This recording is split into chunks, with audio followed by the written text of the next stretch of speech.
আসসালামু আলাইকুম। বিবিসি আন্তর্জাতিক বিশ্ব সংবাদে আপনাকে স্বাগত। শুরুতে সংবাদ শিরোনাম, পরে বিস্তারিত। ইন্নালিল্লাহ। মধ্যপ্রাচ্যে তৃতীয় বিশ্বযুদ্ধ ছড়িয়ে পড়েছে, চলছে হামলার পর হামলা। জায়নবাদী ইহুদিবাদীদের কোনোভাবে ছাড় দেবে না ইরানের ইসলামী বিপ্লবী গার্ড বাহিনী। দখলদারদের চরমভাবে শিক্ষা দিচ্ছে তারা। ইরানের পক্ষ থেকে জানানো হয়েছে যে ইহুদিবাদী ইসরায়েলকে কোনোভাবেই ছাড় দেওয়া হবে না। লেবাননে হামলা দেয় তাদের উপর আরও তীব্র থেকে তীব্র আকারে আক্রমণ করার সিদ্ধান্ত নিয়েছে এবং মার্কিন যুক্তরাষ্ট্রের দুইটি ডেস্ট্রয়ারকে হরমুজ প্রণালী থেকে মিসাইল মেরে ধ্বংস করেছে ইরানের বিপ্লবী গার্ড বাহিনী। আবার সৌদি আরব ইরানের পাশে দাঁড়িয়েছে। সৌদি আরবের পক্ষ থেকে জানানো হয়েছে যে সৌদি আরব ইরানের পাশে থাকবে। পাশাপাশি আমাদের মুসলিম দেশ তুরস্ক এবার ইহুদিবাদী ইসরায়েলে যে কোনো সময় সামরিক অপারেশন চালানোর ঘোষণা দেবে। সেজন্য তুরস্ক ইতিমধ্যে তুরস্কের সেনাবাহিনী প্রধানকে রেডি থাকার জন্য এরদোয়ান নির্দেশ দিয়েছে। এর ফলে জায়নবাদী ইসরায়েল চরমভাবে ধরাশায়ী হয়েছে। তারা কোনোভাবেই আসলে কোনো কিছু অর্জন করতে পারেনি। তারা যে আশা নিয়ে ইরানে আক্রমণ করেছিল, এখন চরমভাবে ইরানের হাতে ধুলাই খেয়ে তারা পুরোপুরি ফেঁসে গেছে। ইরানের পাশে দাঁড়িয়েছে বৈশ্বিক পারমাণবিক শক্তিধর রাষ্ট্র পাকিস্তান, রাশিয়া এবং চীন। তারা আমেরিকাকে সরাসরি হুঁশিয়ারি দিয়ে জানিয়েছে যে ইরানের বন্দরে যদি নৌ অবরোধ চলতে থাকে তাহলে মার্কিন যুক্তরাষ্ট্রের সমুদ্রেতে ভাসতে থাকা যে যুদ্ধজাহাজ রয়েছে সবগুলোকে একদম গুড়িয়ে দেওয়া হবে। আর এরই মাঝে আমাদের হাতে এসে পৌঁছেছে এই যুদ্ধের সর্বশেষ গুরুত্বপূর্ণ সব থেকে তাজা আপডেট সংবাদ আপনাদের জানিয়ে দিব। প্রথমেই জানাবো, এবার নতুন কৌশলে যুক্তরাষ্ট্রকে ঘায়েল করবে ইরান। আলহামদুলিল্লাহ, যুক্তরাষ্ট্রের সঙ্গে আবারও সামরিক সংঘাত শুরু হলে ইরান উপযুক্ত জবাব দেওয়ার জন্য প্রস্তুতি গ্রহণ করেছে বলে জানিয়েছে নিরাপত্তা কমিশনের মুখপাত্র এব্রাহিম রেজাই। এরপর জানাবো, ইরানের বন্দর নিয়ে যুক্তরাষ্ট্রকে কঠোর হুঁশিয়ারি রাশিয়ার। ইরানের বন্দরগুলোতে যুক্তরাষ্ট্রের সম্ভাব্য অবরোধ বৈশ্বিক বাজারে অস্থিরতা সৃষ্টি করতে পারে বলে যুক্তরাষ্ট্রকে তীব্র সতর্ক করেছে রাশিয়া। রুশ প্রেসিডেন্ট এর কার্যালয়ের এক বিবৃতিতে জানা গেছে, মার্কিন প্রেসিডেন্ট ডোনাল্ড ট্রাম্পের পরিকল্পনার বিস্তারিত এখনও পুরোপুরি স্পষ্ট নয়। তবে এতে ইরান সংযুক্ত জাহাজ চলাচলে নিষেধাজ্ঞা বা এমনকি হরমুজ প্রণালী ঘিরে বৃহত্তম অবরোধের সম্ভাবনা রয়েছে।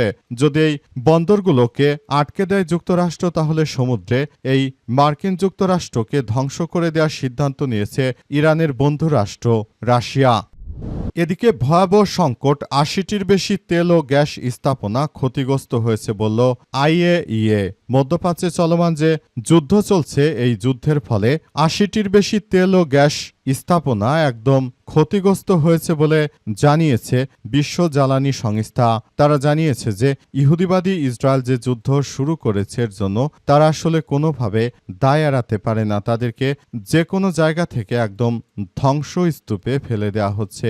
জায়নবাদীরা শুরু থেকেই তারা ইরানের বিরুদ্ধে যে ষড়যন্ত্র শুরু করেছিল, সেই ষড়যন্ত্র নস্যাৎ করে দিয়েছে ইরানের ইসলামী বিপ্লবী গার্ড বাহিনীর সদস্যরা। কোনোভাবেই তারা দখলদারদের একরকম মাটির সঙ্গে মিশিয়ে দেওয়ার সিদ্ধান্ত গ্রহণ করেছে।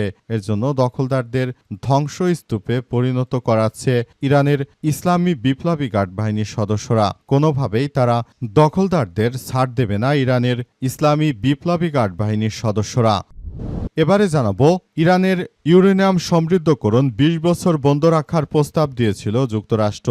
ইরান পাত্তা দেয়নি। পাকিস্তানের ইসলামাবাদে অনুষ্ঠিত যুদ্ধবিরতির আলোচনায় ইরানের ইউরেনিয়ামকে ২০ বছরের জন্য ইউরেনিয়াম সমৃদ্ধকরণের উপর দাবি জানিয়েছিল মার্কিন যুক্তরাষ্ট্র। তবে ইরানের পক্ষ থেকে মাত্র ৫ বছরের জন্য সেটি মেনে নেওয়া হয়। এবং সর্বশেষ জানাবো, ২৫ বছরও নিষ্পত্তি হয়নি রমনা বটমূলে বোমা হামলা।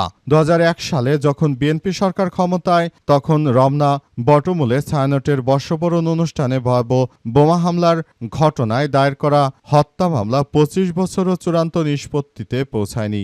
বিচার প্রক্রিয়ায় দীর্ঘসূত্রতা, আপিল ও রায় প্রকাশ নিয়ে জটিলতায় এখনও অনিশ্চিত রয়ে গেছে মামলাটির ভবিষ্যৎ। ২০০১ সালে ১৪ এপ্রিল রমনা বটমূলে ছায়ানটের বর্ষবরণ অনুষ্ঠানে বোমা হামলায় ১০ জন নিহত হয়েছিল। সেটি এটিও ছিল বিএনপির আমল। এবছর বোমা হামলা হয় কিনা সেটা নিয়ে অনেকেই দুশ্চিন্তা করছে। তবে ২৫ বছর হলো বিএনপি এ পর্যন্ত সেই মামলার কোনো নিষ্পত্তি করতে পারেনি।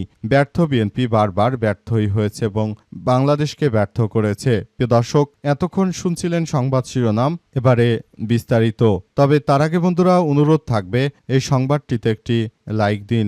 এই চ্যানেলে আপনি নতুন হয়ে থাকলে আমাদের সংবাদটি দেখতে দেখতে চ্যানেলটি সাবস্ক্রাইব করে রাখুন। কমেন্ট করে বন্ধুরা আপনার মূল্যবান মতামত জানিয়ে দিন আপনি বিশ্বের কোন দেশ থেকে বা বাংলাদেশের কোন স্থান থেকে আমাদের সংবাদটি দেখছেন এবং শুনছেন। আর বন্ধুরা, সংবাদটি আপনার সোশ্যাল মিডিয়া ফেসবুকে শেয়ার করে বন্ধুদেরও দেখার সুযোগ করে দিন। গাজা যুদ্ধে আপনি যদি নিরীহ ফিলিস্তিনিদের ভালোবেসে থাকেন বন্ধুরা, কমেন্টে ইয়েস লিখে পুরো বিশ্বকে আমাদের এই সংবাদটি দেখার সুযোগ করে দিন। এবারে বিস্তারিত। এবার নতুন কৌশলে যুক্তরাষ্ট্রকে ঘায়েল করবে ইরান।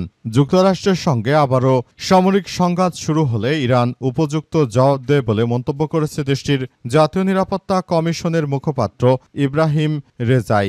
এ সময় ট্রাম্পের হরমুজ প্রণালী অবরোধের ঘোষণাকে ফাঁকাবুলি বলে দাবি করেছেন তিনি। সামাজিক যোগাযোগ মাধ্যম এক্সে দেয়া পোস্টে রেজাই বলেছেন, যুক্তরাষ্ট্র এমন সিদ্ধান্ত পরিস্থিতিকে আরও জটিল করে তুলবে এবং বিশ্ববাজারে অস্থিরতা বাড়াবে। তিনি বলেন, ইরান এবার এমন কিছু কৌশল প্রয়োগ করবে যা আগে কখনো ব্যবহার করা হয়নি। এদিকে যুক্তরাষ্ট্রের সামরিক বাহিনী জানিয়েছে যে ১৩ থেকে ইরানের বন্দরগুলোর উপর যে মার্কিন আগ্রাসন চালানো হচ্ছে, প্রবেশ ও বহির্গামী সব জাহাজের উপর অবরোধ কার্যকর করেছে যুক্তরাষ্ট্র।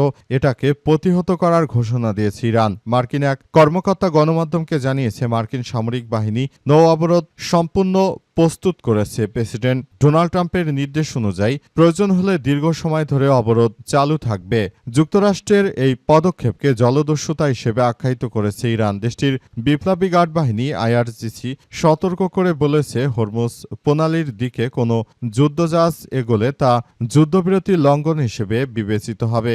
যদিও যুক্তরাষ্ট্র নিজেদের এই উদ্যোগে খুব বেশি আন্তর্জাতিক সমর্থন পাচ্ছে না বলে জানা যাচ্ছে।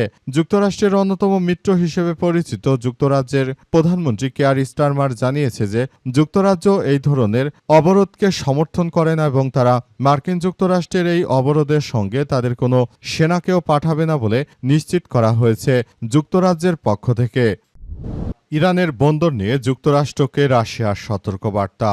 ইরানের বন্দরগুলোতে যুক্তরাষ্ট্রের সম্ভাব্য অবরোধ বৈশ্বিক বাজারে অস্থিরতা সৃষ্টি করতে পারে বলে সতর্ক করেছে ক্রেমলিন। রুশ প্রেসিডেন্ট এর কার্যালয় এক বিবৃতিতে জানিয়েছে, মার্কিন প্রেসিডেন্ট ডোনাল্ড ট্রাম্পের পরিকল্পনার বিস্তারিত এখনও পুরোপুরি স্পষ্ট নয়। তবে এতে ইরান সংযুক্ত জাহাজ চলাচলে নিষেধাজ্ঞা বা এমনকি হরমুজ প্রণালী ঘিরে বৃহত্তম অবরোধের সম্ভাবনা রয়েছে। রাশিয়া আরও জানিয়েছে যে ইরানের সমৃদ্ধ ইউরেনিয়াম গ্রহণে তাদের প্রস্তাব এখনও কার্যকর রয়েছে। তবে এ বিষয়ে এখনও কোনো আনুষ্ঠানিক অনুরোধ পায়নি মস্কো। একই সঙ্গে অঞ্চলটিতে উত্তেজনা বাড়াতে পারে এমন পদক্ষেপ থেকে সবাইকে বিরত থাকার আহ্বান জানানো হয়েছে। এর আগে পাকিস্তানের ইসলামাবাদে যুক্তরাষ্ট্র এবং ইরানের মধ্যে দীর্ঘ আলোচনা কোনো চুক্তি ছাড়াই শেষ হয়েছে। এরপর যুক্তরাষ্ট্র ইরানি বন্দরগামী জাহাজ চলাচলে অবরোধের ঘোষণা দেয়। এর প্রতিক্রিয়ায় ইরান সতর্ক করে জানিয়েছে, তাদের বন্দরগুলো লক্ষ্য করে কোনো পদক্ষেপ নেওয়া হলে উপসাগরীয় অঞ্চল এবং ওমান সাগরে কোনো বন্দরই আর নিরাপদে থাকবে না। বিশ্লেষকদের মতে পরিস্থিতি আরও উত্তপ্ত হলে বৈশ্বিক জ্বালানি সরবরাহ এবং অর্থনীতিতে বড় ধরনের প্রভাব পড়তে পারে এবং এর ফলে আবারও ভয়াবহ একটি পরিস্থিতির সৃষ্টি হতে পারে বলে জানা যাচ্ছে এবং সবকিছু ধ্বংসস্তূপে পরিণত হচ্ছে। পুরো বিশ্বজুড়ে দখলদার ইসরায়েলি বাহিনী এভাবেই আসলে তারা আধিপত্য বিস্তার করতে চায়, কিন্তু যুক্তরাষ্ট্রকে কখনোই আধিপত্য বিস্তার করতে দেবে না ইরানের ইসলামী বিপ্লবী গার্ড বাহিনীর সদস্যরা বলে নিশ্চিত করেছে ইরান। ভয়াবহ সংকট, ৮০টির বেশি তেল গ্যাস স্থাপনা ক্ষতিগ্রস্ত হয়েছে বলল আইএইএ। মধ্যপ্রাচ্যে চলমান যুদ্ধের প্রেক্ষাপটে বৈশ্বিক জ্বালানি বাজারে ইতিহাসে সবথেকে বড় সংকট তৈরি হয়েছে বলে সতর্ক করেছে আন্তর্জাতিক জ্বালানি সংস্থা আইএইএ। সংস্থাটির পরিচালক ফাতি বিরল আজ এক বিবৃতিতে জানিয়েছেন যে ইরান যুদ্ধের কারণে তেল ও গ্যাস সরবরাহ ব্যাপক বিঘ্ন ঘটেছে, যা বৈশ্বিক অর্থনীতির জন্য খুবই ঝুঁকি তৈরি হয়েছে। আইএইএ IAEA জানিয়েছে মধ্যপ্রাচ্যে ৮০টির বেশি তেল ও গ্যাস স্থাপনা ক্ষতিগ্রস্ত হয়েছে এবং গুরুত্বপূর্ণ সমুদ্রপথ হরমুজ প্রণালী কার্যত বন্ধ হয়ে গেছে। এই প্রণালীর মাধ্যমে বিশ্বের প্রায় ২০% তেল ও গ্যাস পরিবহন করা হয়। এর ফলে অচলাবস্থা সরাসরি বৈশ্বিক জ্বালানি সরবরাহ ও বিপর্যয় নেমে এসেছে। পরিস্থিতি মোকাবেলায় IAEA সদস্য দেশগুলোকে দ্রুত জ্বালানি ব্যবহার কমানোর আহ্বান জানানো হয়েছে। কিছু দেশ ইতিমধ্যে জরুরি পদক্ষেপ নিতে শুরু করেছে বলেও জানান ফাতি বিরল। তিনি বলেছেন, কৌশলগত তেলের মজুত স্ট্র্যাটেজিক রিজার্ভ থেকে সরবরাহ বাড়ালেও এটি স্থায়ী সমাধান নয়, বরং সাময়িক স্বস্তি দিতে পারে। এদিকে যুক্তরাষ্ট্রের নৌ অবরোধ কার্যকর হওয়ার ফলে আরও বৈশ্বিকভাবে জ্বালানির বাজারে আরও বড় ধরনের সমস্যার সৃষ্টি হচ্ছে। মার্কিন যুক্তরাষ্ট্র তারা যে আশা নিয়ে তারা ইরানের উপর আক্রমণ চালিয়েছিল, প্রকৃতপক্ষে তারা আসলে কোনো কিছুই করতে পারেনি, বরং এখন পরিস্থিতি আরও খুবই খারাপ আকার ধারণ করেছে এবং মনে করা হচ্ছে যে এই পরিস্থিতির জন্য জায়নবাদী দখলদারেরা সম্পূর্ণরূপে দায়ী। কারণ তারা যেভাবে কার্যক্রম চালিয়ে যাচ্ছে এটি কোনো মুসলিম দেশ হিসেবে আমরা গ্রহণযোগ্য বলে মনে করতে পারি না। কারণ আমেরিকা তারা তাদের মতো কাজ করবে, তারা কেন ইরানের পারমাণবিক কর্মসূচি নিয়ে কথা বলবে? কারণ তারা পারমাণবিক কর্মসূচি নিয়ে কথা বলার কোনো অধিকার রাখে না। এটি ইরানের সম্পূর্ণ ব্যক্তিগত ব্যাপার। ইরানের ইউরেনিয়াম সমৃদ্ধকরণ ২০ বছর বন্ধ রাখার প্রস্তাব দিয়েছিল যুক্তরাষ্ট্র। পাকিস্তানের ইসলামাবাদে অনুষ্ঠিত আলোচনায় ইরানকে তাদের ইউরেনিয়াম সমৃদ্ধকরণ কর্মসূচি ২০ বছর পর্যন্ত স্থগিতের প্রস্তাব দিয়েছিল যুক্তরাষ্ট্র। তবে ইরান এই প্রস্তাবে রাজি না হয়ে ৫ বছর পর্যন্ত স্থগিত রাখার পাল্টা প্রস্তাব দেয়। এ নিয়ে ইসলামাবাদের আলোচনায় এক পর্যায়ে দুই দেশের প্রতিনিধিদের মধ্যে তীব্র বাক্য বিনিময় চলে বলে জানা গেছে। ইরানি ও মার্কিন কর্মকর্তাদের বরাতে এই তথ্য জানিয়েছে সংবাদ মাধ্যম দ্য নিউ ইয়র্ক টাইমস। প্রতিবেদনে বলা হয়েছে যে পাকিস্তানে অনুষ্ঠিত আলোচনায় যুক্তরাষ্ট্র এবং ইরান তেহরানের পারমাণবিক কার্যক্রম স্থগিত করার বিষয়ে একে অপরের কাছে প্রস্তাব বিনিময় করেছে, কিন্তু কোনো চুক্তিতে পৌঁছানোর ক্ষেত্রে তাদের মধ্যে এখনও বিশাল ব্যবধান রয়ে গেছে। তারা এখন পর্যন্ত কোনরূপ চুক্তিতে পৌঁছাতে পারেনি বলে জানা গেছে এবং এই চুক্তি না হওয়ার পেছনে মার্কিন যুক্তরাষ্ট্র সরাসরি দায়ী। কারণ ইরান তারা যদি এই চুক্তি করুক বা না করুক এটি তাদের ব্যক্তিগত বিষয় হিসেবে বিবেচনা করা হচ্ছে। কারণ হিসেবে বলা হচ্ছে যে যদি এভাবে চলতে থাকে তাহলে ভবিষ্যতে পরিস্থিতি কোন দিকে যাবে সেটা এখন পর্যন্ত আসলে কোনো কিছুই বোঝা যাচ্ছে না। সম্পূর্ণরূপে পরিস্থিতি খুবই জটিল আকার ধারণ করেছে এবং সবকিছু অত্যন্ত সুন্দর পরিবেশের মধ্য দিয়ে বয়ে যাচ্ছে। সারা বিশ্ব জুড়ে দখলদার ইসরায়েলি বাহিনী এবং মার্কিন যুক্তরাষ্ট্র তারা যে ধরনের কার্যক্রম শুরু করেছে এটি সবার জন্য বড় ধরনের একটি সংঘাতময় পরিস্থিতি এবং একটি জটিলতার মধ্য দিয়ে এগিয়ে চলেছে এবং পরিস্থিতি খুবই খারাপ আকার ধারণ করেছে। সবকিছু ধ্বংসপ্রাপ্ত হয়ে যাচ্ছে। দখলদার বাহিনী কোনোভাবেই আসলে চাইলেই এই বিষয়গুলো তারা অর্জন করতে পারবে না। দখলদারদের মাটির সঙ্গে মিশিয়ে দিচ্ছে ইরানের বিপ্লবী গার্ড বাহিনীর সদস্যরা। দখলদারদেরকে একদম ধূলিসাৎ করে দেওয়ার সিদ্ধান্ত নিয়েছে ইরান। এর জন্য দখলদারদের কোনো কার্যক্রমই তারা মানবে না বলে ইরানের পক্ষ থেকে নিশ্চিত করা হয়েছে এবং সেটি আসলে বাস্তবায়িত হচ্ছে এবং সেভাবে পরিস্থিতি মোকাবেলা করবে ইরানের ইসলামী বিপ্লবী গার্ড বাহিনী।